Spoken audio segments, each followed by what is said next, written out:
keluar ahlinya teman orang yang ikut yang sembah mahmud Allah yang kaya.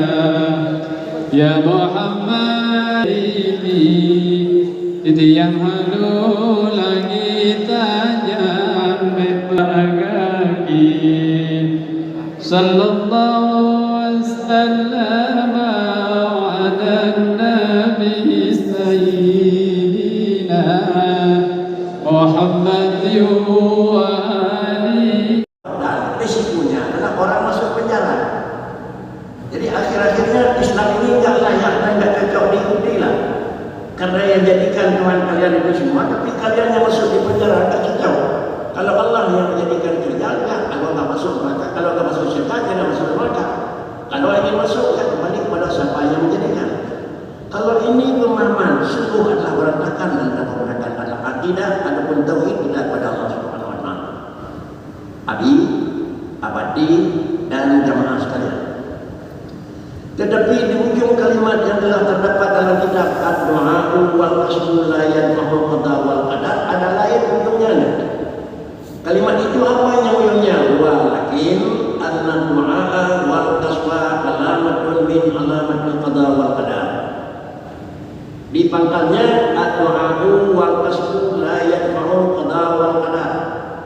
Lalu adalah tahap kedua walakin an-du'a wal qaswa alamatun min alamatil qada'i wal qadar. Tadinya doa dan usaha itu tidak sanggup menolak kejadian dasar. Hanya doa itu salah satu daripada ciri-ciri dan tanda-tanda bagaimana kandungan dasar. Bapak dan hadirin, lain bagaimana penentuan dasar dan lain pula adalah yang menyebut kira-kira untuk menolak dan merubah dasar. Lalu inilah salah satu daripada yang perlu kita lakukan pengajian dan lakukan kajian, termasuk di mana pertemuan dan di mana kira-kira kita akan lakukan kajian dengan keluarga dan saudara dan jamaah, sehingga hal ini jangan ada berantakan pemahaman di dalam akidah. Berantakan pemahaman dalam akidah itu disebutnya bukan dosa. Berantakan akidah dalam berantakan akidah dalam keyakinan, berantakan paham dalam akidah itu hukumnya adalah bukan dosa. Tetapi yang dosa adalah berantakan dalam forum. Tetapi kalau berantakan akidah hukumnya, kalau yang satu mukmin, yang satu lagi bukan, pasti bukan. Risikonya adalah di luar daripada yang benar kalau dalam akidah itu pasti akan kafir. Di luar apa yang benar dalam forum bisa jadi ini kurang benar. Tapi namun kurang benar dia dalam bingkai mukmin dalam bingkai muslimin. Maka karenanya apa yang kita bicarakan bukan sesuatu hambanya, seseorang hamba. Posisinya dia umpama orang kaya. Siapakah yang tahu posisi dia sebagai orang kaya? Sungguh kita tidak tahu. Apakah usaha sehingga tertolak? Memang manusia itu jangan jadi orang yang bukan kaya. Ini tidak bisa juga. Berhubung karena yang demikian, bagaimana juga Allah Subhanahu wa taala yang pertama yang menjadikan sesuatu itu Allah. Sesudah Allah menjadikan sesuatu, maka nampaklah barang yang dijadikan.